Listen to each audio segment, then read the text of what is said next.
Yeah, so this is the first time we're doing this in person and hybrid, which is really exciting. Thank you everybody for coming and everybody who is online also.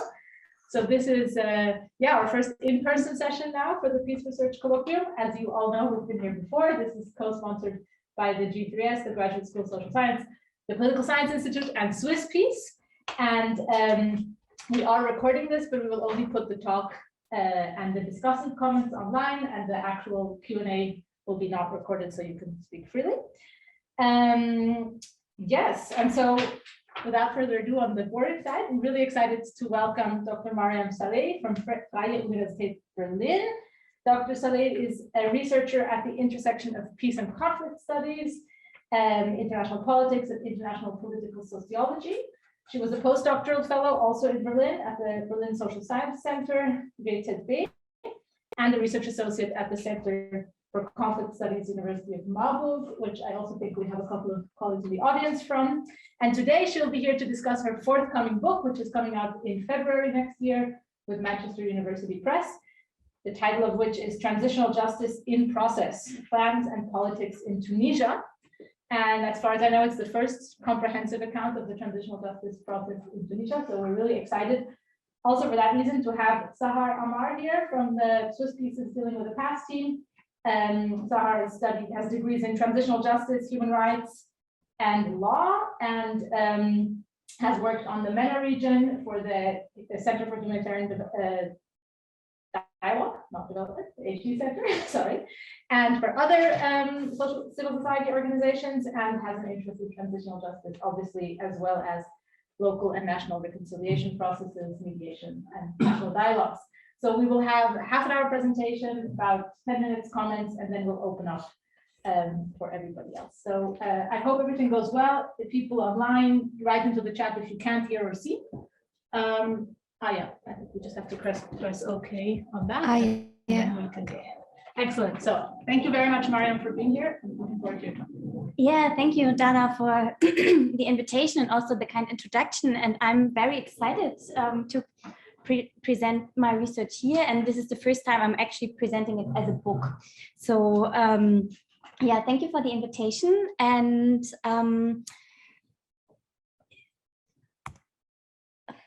okay, this doesn't seem to work. Here. Okay. Yeah, as Dan already said, my book is entitled Transitional Justice in Process, Plans and Politics in Tunisia. This is how it's going to look like when it comes out in February. And I think, the current political situation in Tunisia requires that I say a few words about current politics. Then I was and the context of my research and the research process. Then I will say a few words about the historical background and how this relates to the Tunisian Transitional Justice Project, which in my book is called The Past is Not Another Country. Then I come to the conceptual framework, transitional justice in process, and then the main part of my talk will be about the empirics, so about the plans and politics in Tunisia, which I differentiate in 3 stages: initiating, designing, and performing transitional justice. I will close with concluding remarks and an outlook. As I said, I think it seems to be necessary to say a few words about current political developments in Tunisia. And I don't know whether you're familiar what has been going on in the last almost half year. So in July this year, the president froze parliament and took power in his own hands, basically. So some would say that this is a coup. This is a coup. I think there are some questions of definition, but one could definitely say that he has left the constitutional framework or the democratic constitutional framework and hasn't gone back to it by now. The Tunisian constitution would require the situation to go back to, I quote, normal functioning of state institutions, but this hasn't happened so far. So the constitutional terrain, President Sayed has left the constitutional terrain, and so this is the current situation Tunisia is in terms of politics, and this also, of course, influences the judgment of what has been going on in the last 10 years. I start the book with two tropes, and the one trope is Tunisia as the poster child of the so-called Arab Spring. The second trope would be a trope of a counter-revolution that has already been discussed over the last decade several times. And the same also applies to the transitional justice process. There has been the trope of a model transitional justice process, but there has also been the trope of a failed transitional justice process that has actually been fostering conflict. So you have these tropes of success and failure that have been present over the last 10 years. And what I would like to do in the book is that I would like to try and tell a more complex story in which these features can all exist alongside each other. And I would also like to say here that the coup, or how we want to call it, is not a sudden diversion of an otherwise linear transition, as it has been sometimes discussed in the media now, so that like nobody has expected this, or how does this happen now? So there has been conflict going on for a while, and there have been developments that could have been seen as like counter-revolutionary. And so I think these two tropes, they are still relevant, both of them. And also the poster child trope is still relevant because it also actually influenced how Tunisia operated over the last 10 years, but also how it was perceived in the media and also in academic debates. So to say a few words about my research process and the empirical basis of the study. So the study is based on what I would call process concurrent research. So I was researching the Tunisian transitional justice process while it was developing. So I was researching it without having an endpoint where to trace to, or which I would like analyze in hindsight. So my first field research in Tunisia was in 2014, right before the Truth Commissioners were nominated, but after the transitional justice law that was introduced at the end of 2013 was adopted. I've been doing field research over the next few years. I've usually been going back about like 2 times per year for like shorter or longer periods. And I've also done field research in the United States, mostly with transitional justice professionals in 2015 and 2019. And I've complemented this body of data with follow-up research via phone and video in the second half of 2020 mostly. My data is mainly based on interviews and observations, interviews with what one could call like the political and social elites in the country, so politicians, active civil society, truth commissioners, government staff, media representatives, but also with transitional justice professionals, and observations at events, for example, of the Truth and Dignity Commission, but also at conferences and workshops where domestic actors and also transitional justice professionals interacted. And what I would suggest is a dynamic conceptualization of the research process as an uneven double helix. And so you can see that the black line depicts the dynamic context of the research. The gray line depicts the dynamic research topic. And this also means that the dots, the researcher and their positionality is somehow influenced by both the dynamic context and the dynamic research topic. This then has also theoretical implications. So this basically led to the processual approach that I developed interpretively in interaction with my data collection.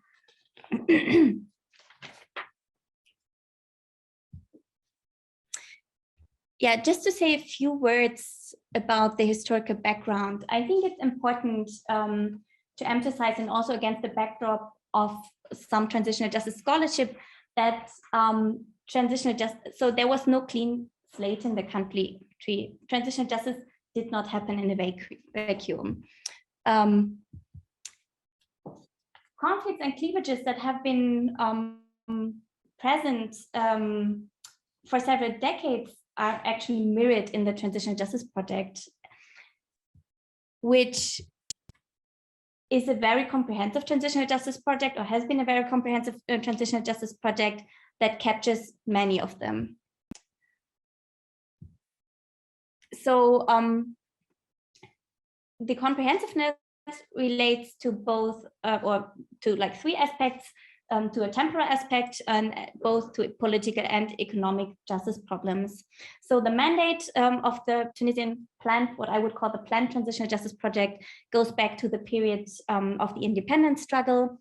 And it includes also the early transition phase, since it goes until the issuance of the law, which was at the end of 2013. It also covers both dictatorships and political, and prominently also socioeconomic issues. So we actually have a very comprehensive planned transitional justice project in Tunisia that tries to holistically cover all kinds of justice problems and grievances that could have emerged.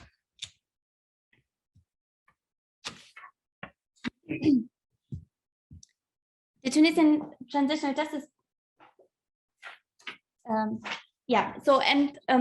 sorry. So there's a prominent strand of scholarship focusing on what transitional justice should do and achieve, which is then mostly focused on goals, outcomes, and effects of transitional justice. Another strand of scholarship focuses more on the domestic and international politics of transitional justice. And my aim is to mainly contribute to the second strand by analyzing transitional justice through a process lens. And therefore, I'm harnessing process sociology, mainly by Norbert Elias, to put the process center stage.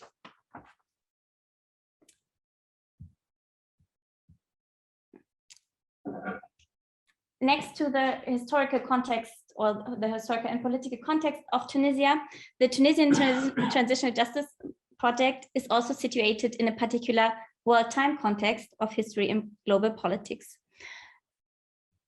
It was introduced with strong international involvement, mainly by the International Center for Transitional Justice, the United Nations Development Programme, and the Office of the High Commissioner for Human Rights. And I would argue that at that point in time, when the Tunisian Transitional Justice Project was initiated, the so-called holistic approach served as a dominant dogma for determining the social technological offering of the so-called justice industry. So this holistic approach as dominant dogma was then transferred through different processes of knowledge transfer, and shaped how transitional justice in Tunisia would actually look like. However, I would also argue that this was not imposed top-down. These ideas fell on fertile ground in Tunisia, and they also fitted the justice problems that we can identify. So the holistic approach of looking not only at political issues, but also at socioeconomic issues, for example, fitted very well the grievances that Tunisians, or the violations Tunisians have been suffering from. It also served political interests. So talking about the common idea in scholarship that somehow involvement of the so-called justice industry has a technocratizing effect, I would say there is an apolitical illusion of technocratic logics. So also thinking about the work that has been done here at swisspeace about the bureaucratization of transitional justice, I would argue that these processes then are not political despite, but exactly because of their technocratic logics.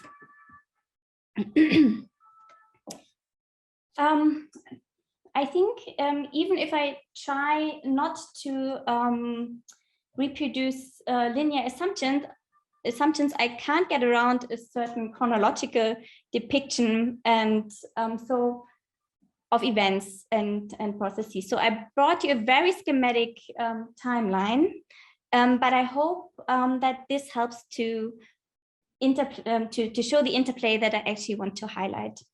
And to analyze the transitional justice process in relation to the transition that it should actually ease and make more just. For those of you who are not so familiar with the Tunisian context, I think what is important to just quickly note here is that in 2011, we could see the ouster of decade-long authoritarian leader Zinedine El Abidine Ben Ali. And we could also see the first free and fair elections. And the second time free and fair nationwide elections were held was in 2014.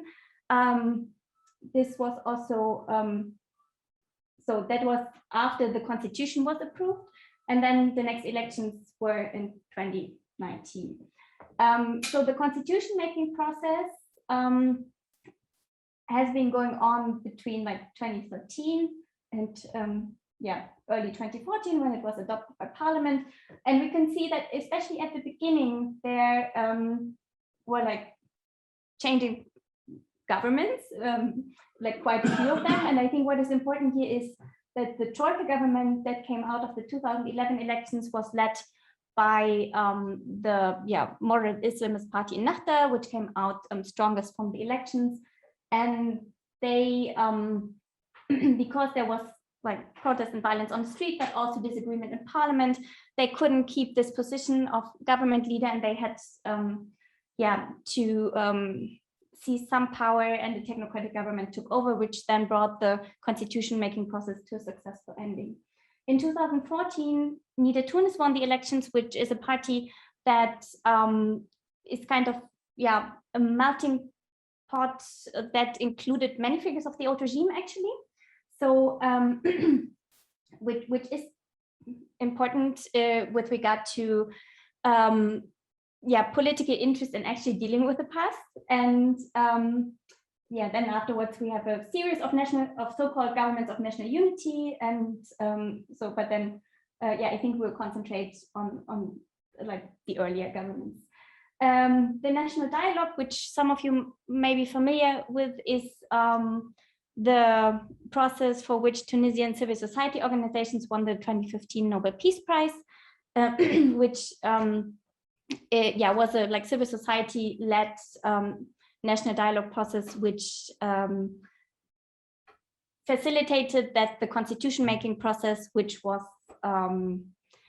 blocked in parliament, could actually brought to a successful ending. And so against this political background, we can look at what has been going on in transitional justice during that time. And very early after the ouster of Ben Ali, Tunisia started introducing what I would call ad hoc transitional justice measures. So there were trials, civil trials for economic crimes, then military trials for violence during the revolution. Then there were also like ad hoc investigation commissions, but also, and I think this is also interesting because it actually comes up again and again, also very early and ad hoc reparation measures. And at the same time, there the development of what I would call the planned transitional justice process started with the development of a transitional justice law, which was, as I said, strongly accompanied by international transitional justice professionals, which then provided for the establishment of a truth commission, a truth and dignity commission, specialized chambers in the Tunisian court system, but also a so-called dignity fund, which should eventually somehow provide reparations. And I would differentiate between three phases: initiation, design, and performance of transitional justice. And these three stages, they are temporally defined, but of course, analytically informed. And we can always go back to the slide to somehow look at where things fit in, because it's quite easy to get lost in these different developments, I would say. Yeah, as a second, more analytical way of structuring the empirics, the book identifies 4 processual characteristics. The interplay between planned and unplanned processes, nonlinearity, trends and countertrends, international interconnectedness, and conflict and friction. And I will now very selectively illustrate these for the different stages. And this is quite condensed, but I brought you a few quotes from my interviews, and we can, yeah, as I said, we can always go back to the timeline and locate what I say here later on. And yeah, I can, of course, also always illustrate some more. So at the beginning, sorry, I just need a sip of water.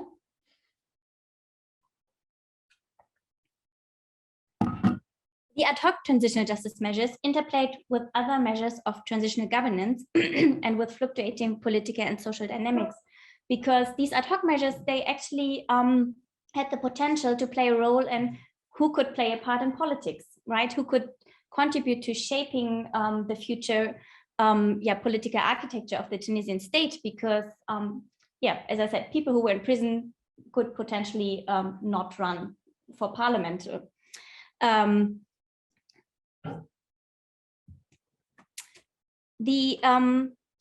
the second stage of designing transitional justice, the internationalization and institutionalization of transitional justice interplayed with a volatile, violent, and highly polarized political context. So we could see that, as I said, this designing of a very comprehensive transitional justice law was ongoing while there was like lots of protests on the streets, violence. Some people would say Tunisia was at the brink of civil war. So there was this planning going on for things that should happen later, which then had to be resolved via the national dialogue, and which then, we will come to that later, actually led to the situation that what has been institutionalized beforehand was not seen as desirable anymore. Yeah, so this means that in the performing stage, and as I said, a party with which included a lot of members of the old regime, won the election in 2014. There has been a shift in power and political preferences, and a narrowing of political cleavages between those parties that were actually adversaries beforehand. And as one of my interview partners would say, the government included members of the old regime, transitional justices against their own interests, which then of course also influenced how much political will there still was, especially after the 2014 elections, which was the moment in time when the transitional justice process actually started to operate, when the truth commissioners were nominated, right?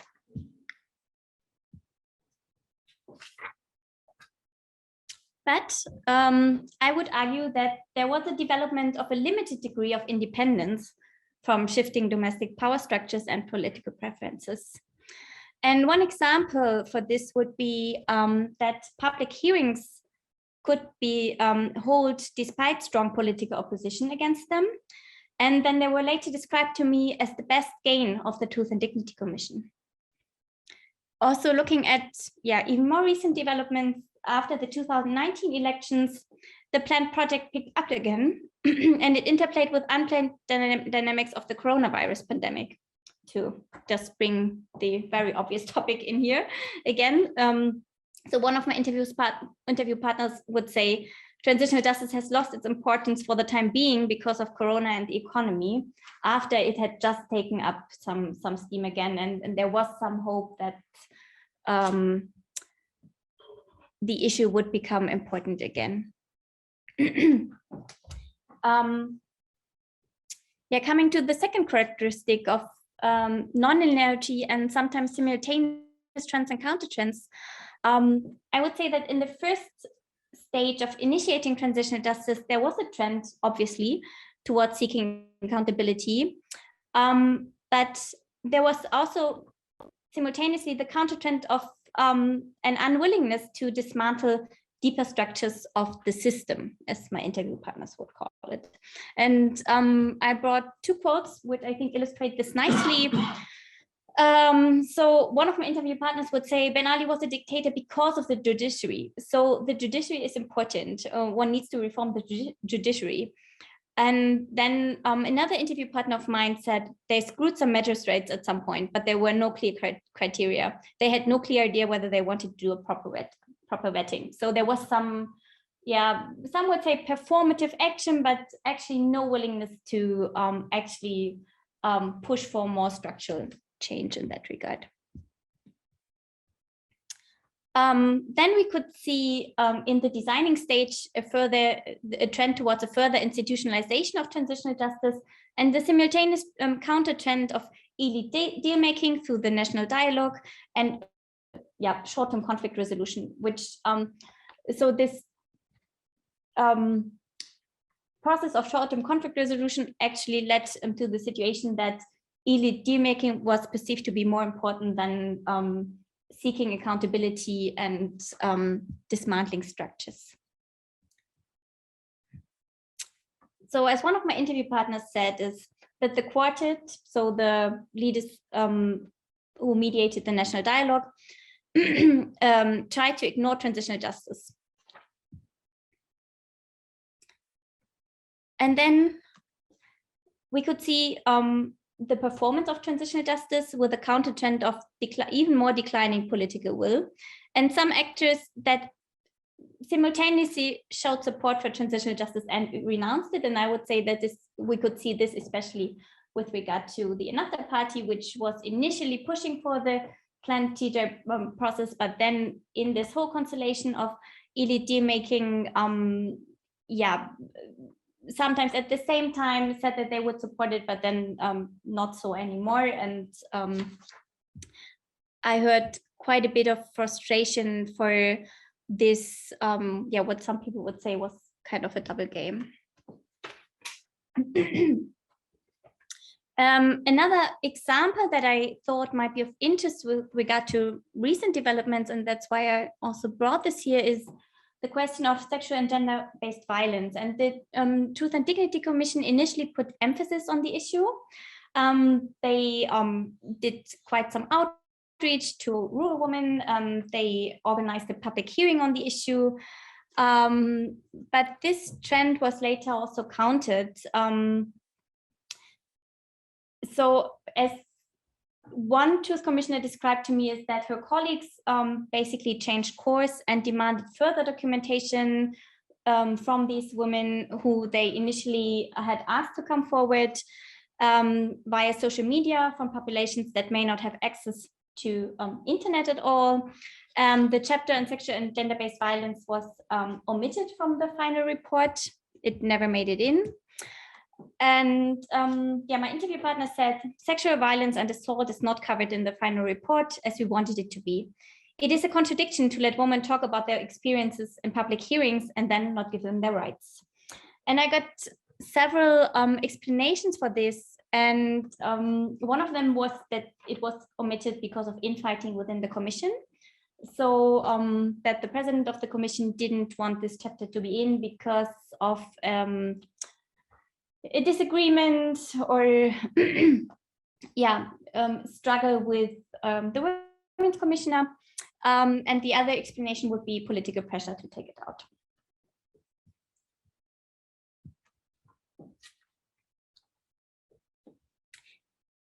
Looking at the processual characteristic of international interconnectedness, at the beginning we could see that the ad hoc measures, they were basically organized almost solely domestically, but we could at the same time see that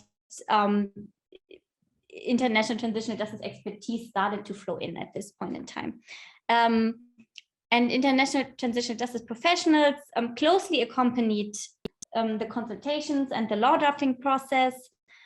And yeah, some of my interview partners would say that there was a thin line between support and interference.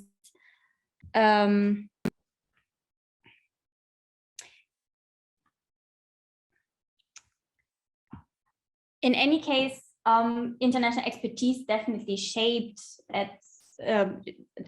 how transitional justice would look like in Tunisia. So one of my interview partners would say about people participating in the consultations, they all went through the same training on transitional justice, on debate moderation, on writing reports, and all of this. And one person who actually participated in this process said, we asked for transitional justice without knowing what it is. And I'm very happy to talk more about this issue in the discussion and about these dynamics, since I know that some of you have been working on these questions, right, with regard to like knowledge transfer, expertise, these kind of things. And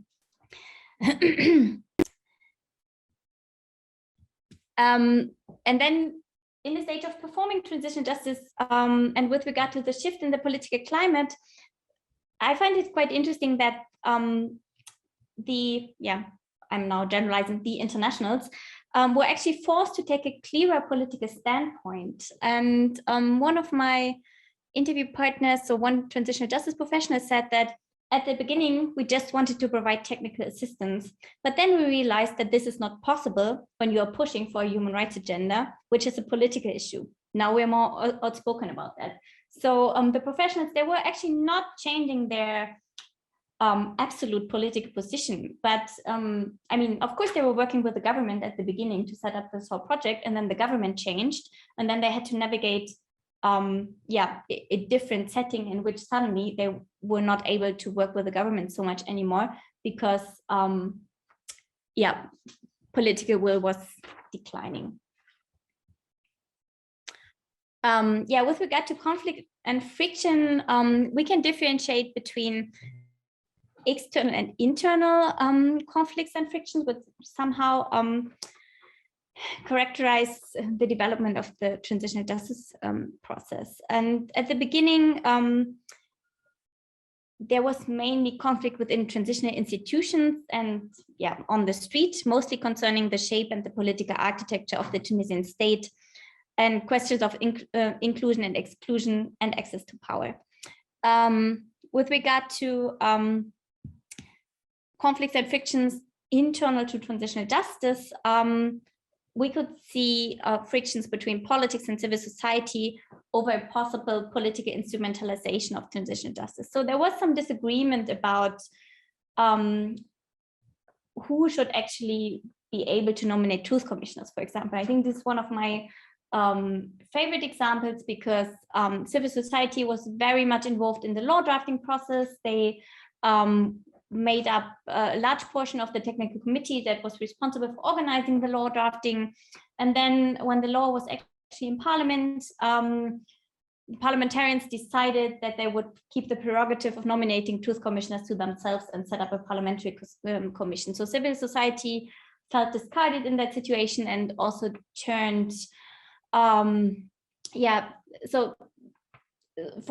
I mean, of course, civil society is not a homogeneous group, but some parts of civil society actually then withdrew their support for the planned transitional justice project, tried to work on the sidelines. And afterwards, like last year, some of them said maybe that was not a smart decision, but at that point in time, they wanted to express their opposition towards what they felt would be political instrumentalization of the process.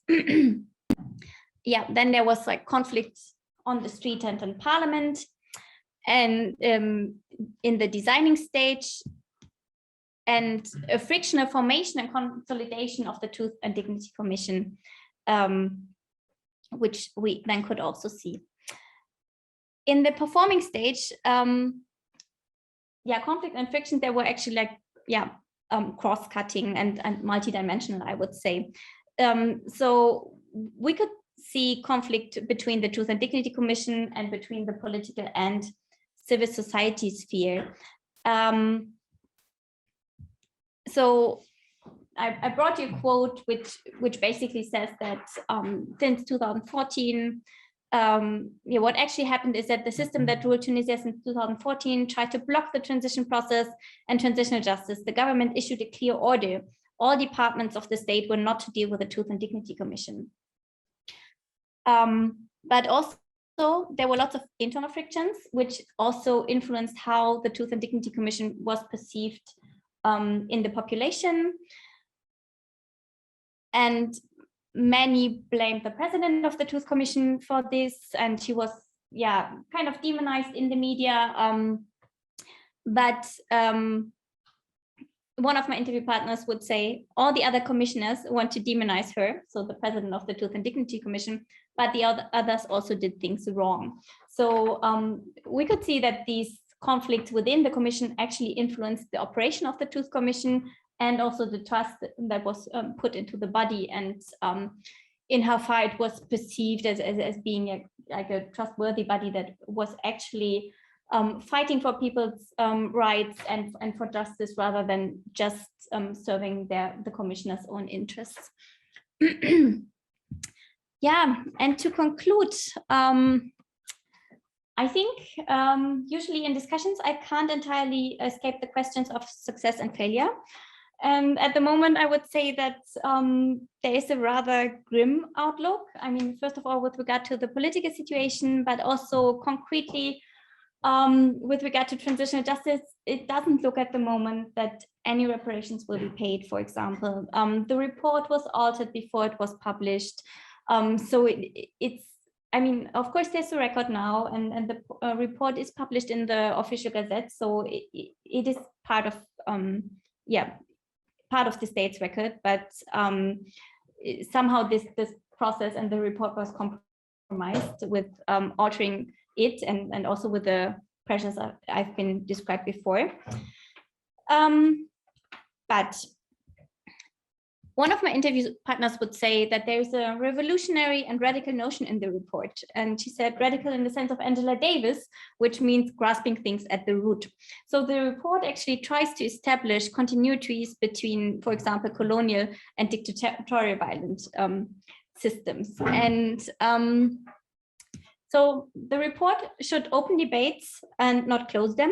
So both in Tunisia with regard to several issues, but also with regard to transitional justice more general. So what can these institutions actually deliver? What kind of violence can we look at? What trajectories can we draw? And then I would also draw the hesitant conclusion that maybe by performing transitional justice, this can have some constitutive consequences. And actually, the performance of something as it is purported to be can actually to lead something. So maybe by performing transitional justice, this means that it can't be erased from the public debate again. So there is a comprehensive record, and debates have been ongoing about violence and grievances, and so maybe even with a grim outlook, we can hesitantly try and not to draw a too pessimistic conclusion.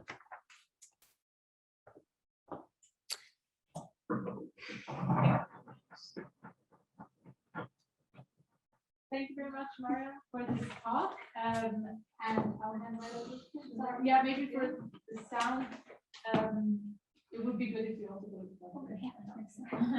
And maybe I go here so that I can take some notes.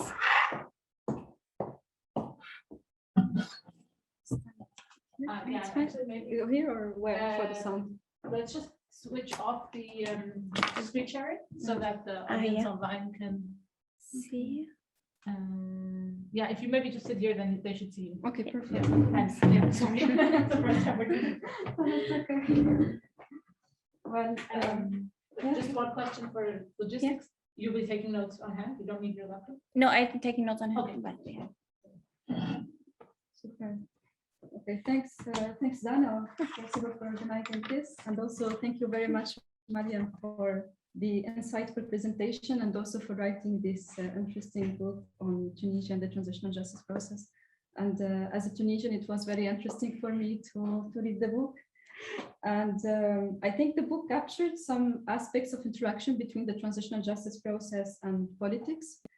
And it explains how political and socio-economic events and phases have shaped and influenced the designing and implementation of transitional justice mechanisms, which is something that we as Tunisians have clearly experienced during the 10 past years, and was also clearly reflected in the different talks and debates around transitional justice in Tunisia on the national and local level. I think also the other contribution of the book, the fact that it touched up on some aspects of the recent period between 2019 and 2021.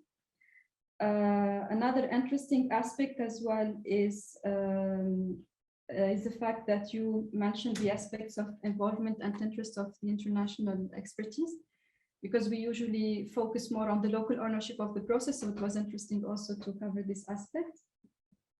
And also another interesting aspect is also the fact that you examine the process from a sociological perspective, and you applied the theory of social processes of Norbert Elias, the Tunisian case. And having said this, I have a couple of questions and comments. Yeah, so the first question is about the theoretical framework, which was obviously interesting. But I wanted to ask you why you choose to examine and apply the theory of Norbert Elias rather than another sociological theory. So I was hoping if you can discuss that more. The other question slash statement or comment was on the first chapter, which is entitled "The Past is Not Another Country," which is very interesting and I think also relevant to the Tunisian case, because after 2010, we have been left with a huge legacy of violations, corruption, lack of political experiences.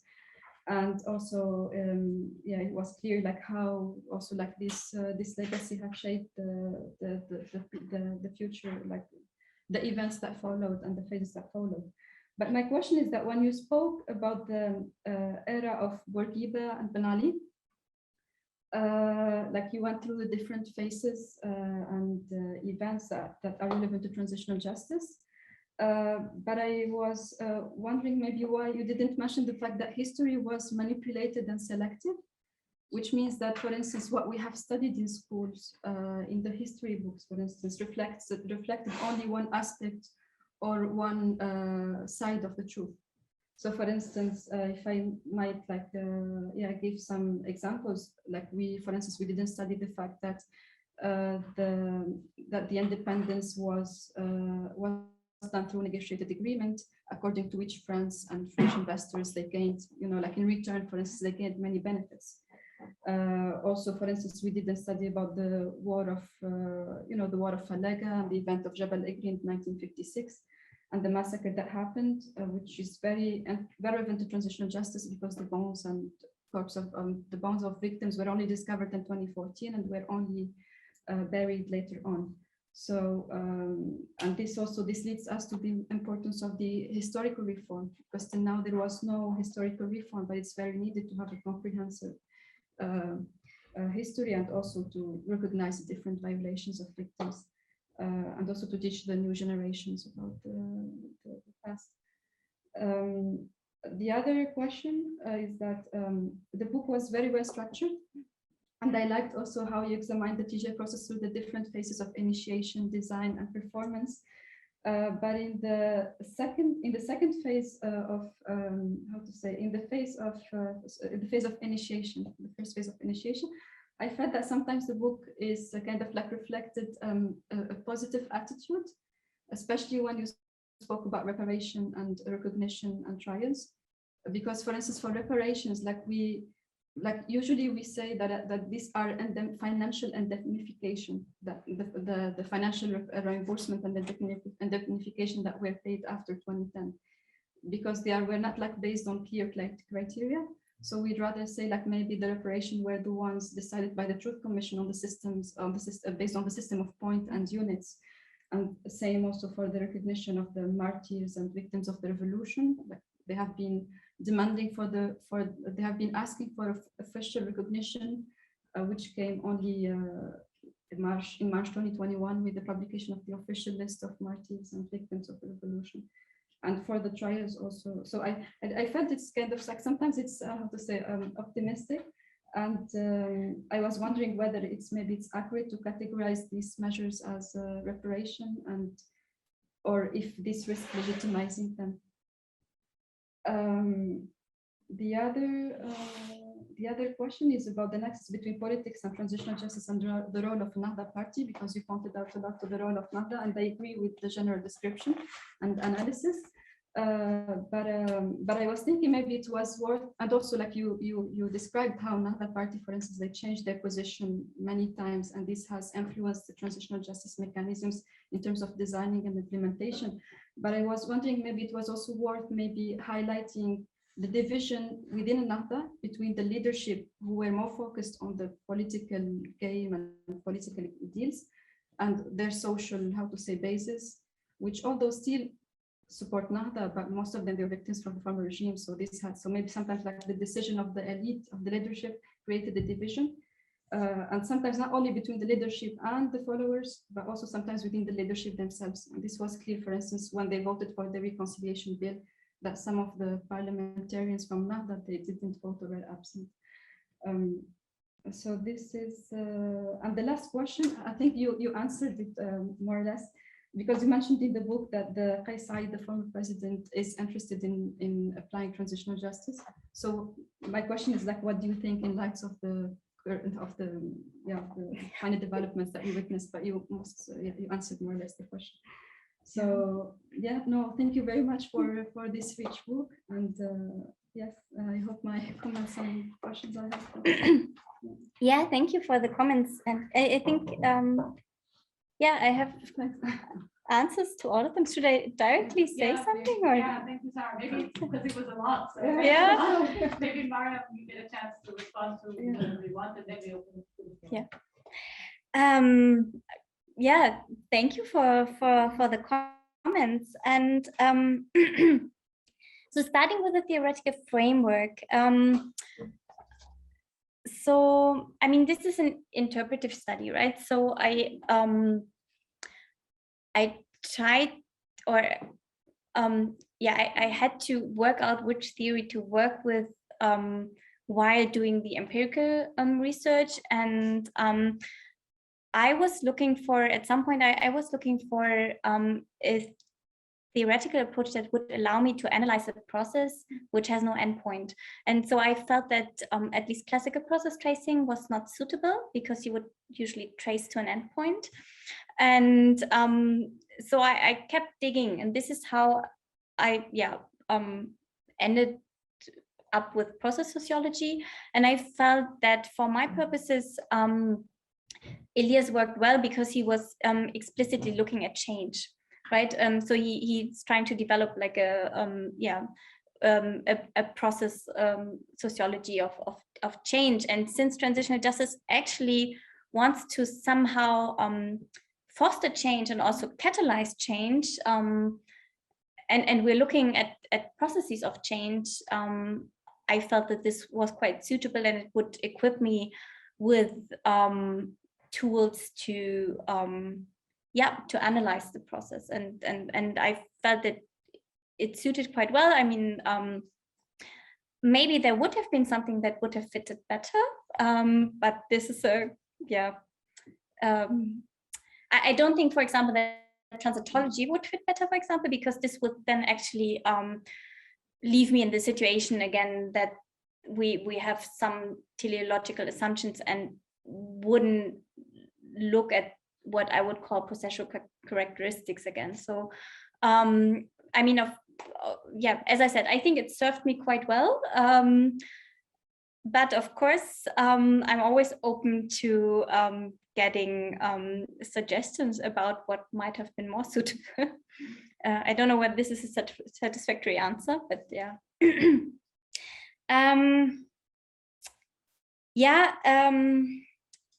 Why didn't I cover that history was manipulated? So I think there is you're right. I don't deal with history as such and as a discipline so much. And I know that has been this debate going on about what role historians actually should play. I mean, also with the historian's letter, when they decided at some point to actually interfere in the debate and claim a bigger role. But yeah, you're right. I'm not looking at this so much. I mean, I have some data also on this question on like whether there needs to be a new like historical narrative, or and the question of whether some people would argue that history has to be written anew and others would argue against it. But you're right, I don't talk about this, and I don't know. I mean, I can't say why this didn't make it in the book. I had to make decisions. And yeah, your questions about the wording, I find that really interesting, because I didn't mean to somehow yeah, endow these measures with positive connotations, as you would call them. But at the time when I was doing the empirical research, this is what people called them. So I'm using wording that was used by my interview partners, and also at that point in time, there was always the discussion that these measures somehow would be offset with what comes later. So they should have actually been subsumed by what you now call like the point system reparations. So in that regard, in the debate, they were actually, yeah, subsumed as one category. So I think it kind of makes sense to use the same wording. And one could have, of course, problematized that more, but I think I make clear in the book that this was not ordered, and that this was messy, and that this messiness also led to lots of frustrations among many people, both of those who didn't get anything and even of those who got something, because then they would also, yeah, they were encountering hostility, for example. I mean, there's one quote in the book which clearly says that you had to be lucky to get something at that stage, right? And so I think I do problematize that, and I would also problematize, and I think I do it in the book as well, or at least I do it in another article, the point system, because my interview partners would say that this actually did more harm than good, right? Because it has the appeal of somehow being ordered and just, but then, I mean, with regard to sexual violence, for example, sexual violence should have gotten more points than torture, but often it was logged as torture, so people wouldn't get the right amount of money. If they would get anything at all, then one of my interview partners from the Transitional Justice Professionals, they would say the Truth and Dignity Commission hastily send out reparations points before they closed off, because they wanted to do it, but without any explanations. And sometimes people were just getting piece of paper where it said like you didn't get any points, and no explanation and no follow-up process. So I don't know whether I would agree that the point system actually delivered more of a sense of justice. Right now, it seemed to me that there was an equally messy feeling to it than with the ad hoc measures, albeit that there was more of a technocratic appeal, and it should have been more orderly. Yeah, and I'd just maybe to interact with your answer. I think also you are right with what you said on the point system, because at the end there were also some, how to say, some discussions on some people, they got, let's say, they got they have the same profile as other victims, but they got two reparations, or the double than others. So it was not, I mean, also obviously because there were some corruptions inside. There were talks about corruption. I mean, also with the urgent interventions, and I mean, great idea in theory, but then if you have the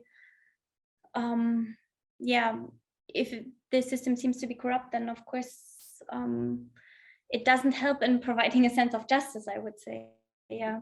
And with regard to Nahda, it's interesting because I never thought that my analysis would actually be perceived as being like too critical towards Ennahda, but I think then this kind of happened automatically, because at the beginning there were the big supporters and then they withdrew their support. So it's of course a different dynamic than those who didn't support the process from the beginning. And I would agree that there's a distinction between the leadership and the basis. And I think it's also in there. I discussed that with regard to the electoral law, for example, so that the leadership at some point decided that they didn't want to support the electoral law anymore, that would have still excluded members of the old regime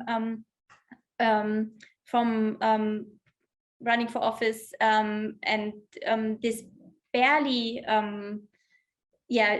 didn't pass because the basis was not voting as the leadership intended. And I also at the very end I also did some interviews last year and also before with Nahda members who were very unsatisfied with their leadership and how they dealt with it. So I think I totally agree with you in that regard. Thank you. Thanks, Mariam.